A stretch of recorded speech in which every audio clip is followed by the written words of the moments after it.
Oh, well, something about Friday nights and my voice don't work well together. About lost it again in the second quarter, but I got better. I quieted down and kept it a little bit. Great win, proud of our guys. I mean, we knew North Texas, specifically their offense was explosive. I think when you look, they had, 189 yards after the first quarter. And you saw how explosive they were. I don't think they had that many yards in the whole next three quarters. So I thought our defense did a great job of settling down, not allowing them to be explosive for touchdowns, make them keep earning the field. They hit some runs on us better than we'd like, but still 33 carries for 132 is good. So I thought, and then the turnovers. I think this is 3 or 4 straight games with multiple turnovers. I don't know. I thought that strip sack with fumble was a touchdown, but I'm still learning. And then they came back 2 plays later or 1 play later, whatever it is, and got it. So it worked out. And then got the other pick, right after that. And so just thought they did a great job of bouncing back after they kind of had us on our heels. Offensively, I thought we played really well. The first half was a little frustrating. We had the interception that wasn't on Preston. It was just a miscommunication, but it still was an interception. And then, we got down inside the 5, kicked the field goal. That's on me. And then, I think we had 2 or 3 big drops that were just going to be massive plays. And so we were moving it well, but we were just shooting ourselves in the foot just enough to not be up more than 17-14. So you come in at half, it's a ball game. But, that group has been excellent at finishing. You really look at the way we've normally started and the way they've finished, it kind of flipped. And really proud of our guys. We challenged them half. We said, these guys are known for comebacks. Even after the third quarter, we told them. And we got to be known for finishing. And I thought the second half was pretty emphatic by our guys, and it started with that defense. Was this the second half, the most dominant half that you've been a part of here? Not to pull out the history. I don't know. But the 2 50-point halves were pretty good, but one of them we weren't dominant all around. Right. So I probably because of where it was. Like the last 2 weeks, you've seen us in game pressure. 17-14 come out, and then we get the ball, hit 2 long runs, and then we sputter and have to punt it or whatever we did. It's their ball. We went for it on 4th down and didn't get it, or I can't remember. And our defense comes out and makes a big stop, but they got the ball with a chance to go take the lead in the third quarter. And so I think it's really just big because of how we responded, how we finished. We did what a really good team is supposed to do, and in that second half, and it was pretty dominant. Talk about your offensive line. You lose Hiron. J.O. goes to tackle. Just what'd you get from that group, especially in the second half? We got a lot from that group, Trying to think, one of the sacks wasn't on them. It was on, our receiver ran the wrong route, and so then Preston held it. And I didn't know we had 2, so I'm not sure what the other one was. But, you think Marcus Bryant was barely walking off the field last week. His back's so beat up, and he played the whole game tonight. We didn't have PJ. Logan Parr's back last week. He didn't really practice all week. Ends up playing. Ben Sparks has been steady for us all year. Branson Hickman's the glue to that whole thing. He's been great. But then, we lose Hiron and on his shoulder, just didn't have enough strength to come back in. And J.O., who's been up and down hurt, without PJ, now without Hiron, he goes to right tackle. J.O. has not repped right tackle this year. He has before, and he's super talented. And we always knew he was a guy that could pop out. And we run for 320 yards or whatever and play really well with that group. So, we had 3 backs run really, really well. And it was a good team effort running the ball, but the O-line deserves all that credit.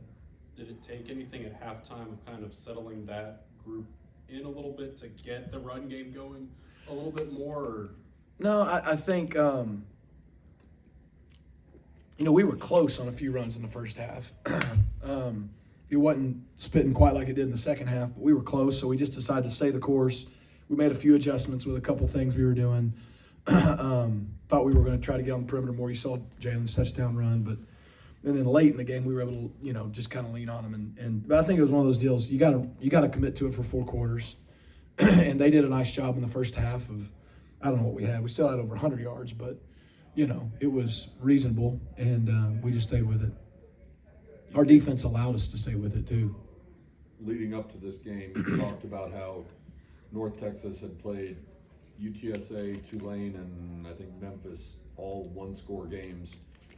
What does it mean to you, or how important is it to you that you're able to put this thing away by 24? I think it says a lot about our guys, where they finished in the second half. But yeah, to your point, the last 3 weeks they played the other three teams at the top of our league, and in two cases were knocking on the doorstep and winning it at the end. And in one case was ahead with under a minute. And so for our guys to do what they did, particularly in the second half, and it to basically be 45-14 with 3 minutes to go, and that drive by the offense when it was like, 10 straight runs all the way down for a touchdown was just, that stuff's good. And then we're going to need it. Now it's not going to carry over into next week, but I think it shows what our potential is. Coach, did your defensive front just wear them down, especially in the second half? I think so. We didn't get a lot of pressure in the first half. And he was able to have his time, and that's why they hit some down the field on us. And then he scrambled and kept some alive, and we knew that would be a challenge. I think he's a really good player, their quarterback, Rogers. But, yeah, I think in the second half we got a little more pressure. Obviously, getting the 2 early turnovers was big because it just kind of got our guys going. I think got us going on defense a little bit. We had settled down in the second quarter, but it kind of got our mojo back a little bit. So on that strip sack, what is the rule? Because if he's just cocked back but hasn't yet thrown a pass, is that a pass? I need to see it. I saw what I saw in the stadium. The officials did a great job of communicating with me and explaining to me what they saw, and they made the call. And we had to live with it. And fortunately, the next play or two, we got the fumble. And there's a saying in sports, the ball don't lie. So it worked out for us. What'd you see out of Mucci today? Well, it's the first time in 6 weeks his finger's not been in a full splint. It was in a partial splint. So we thought it was going to totally get freed this week. We were talking about freeing Mucci's finger all week, but it just got partially freed. But look, Mucci's super talented.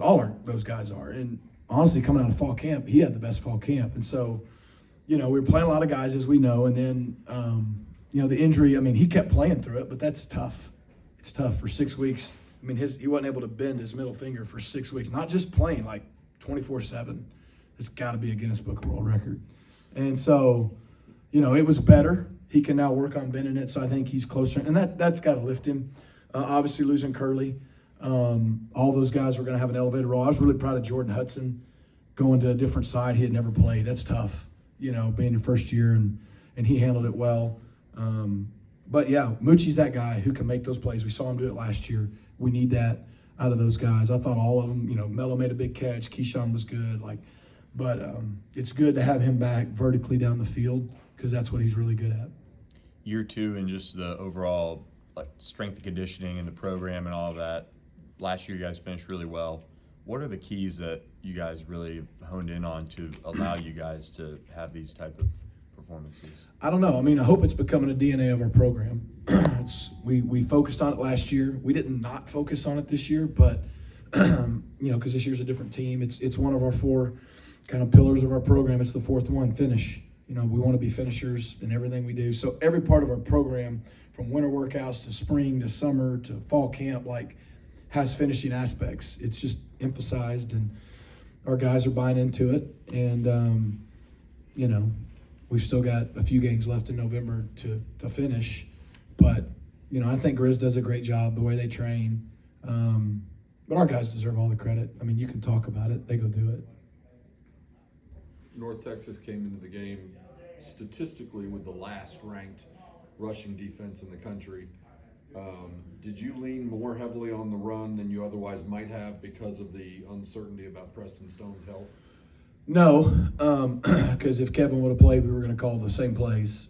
We got that much faith in both of those guys. So we wrapped the game plan Monday and Tuesday, and by Thursday, Preston got to go full speed and throw it. And we were going to run the same. We felt good about the plan. Now, to your point, they've struggled against the run. So, yeah, that was a part of the idea. I think we had 58 carries. Is that what it was? Yep. So, and if you can have 58 carries, that means your defense is getting off the field. What were they, 4 of 14 on third down? Again, they're doing a great job on third down. the last few weeks. But then we were able to be effective enough running it to have that many shots at it, right? They play the robber defense, so they do have an extra guy back there, which is challenging. They did a nice job, played a little more cover 2 than they had, which we get a lot from people. And so that just kind of makes it challenging because the way their defense is, there's not a lot of quick game because they've still got 5 underneath players.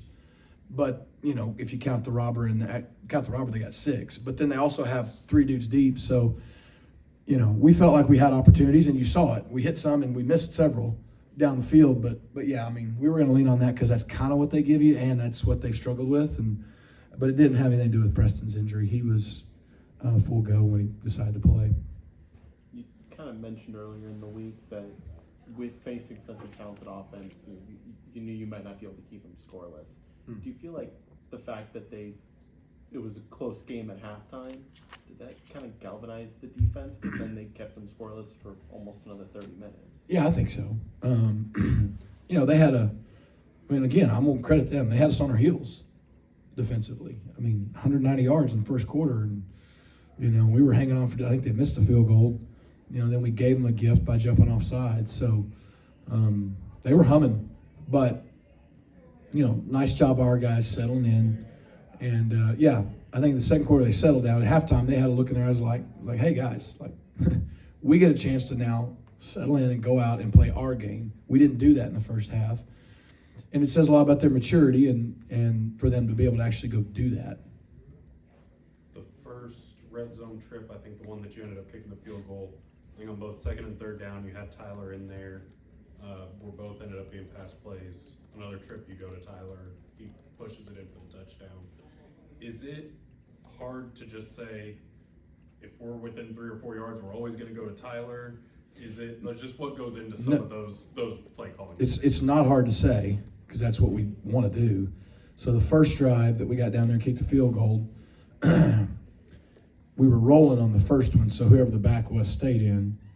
And I literally started to utter it out of my words. I think the ball was on the 3. I was going to put Levine in and run it. And I should have.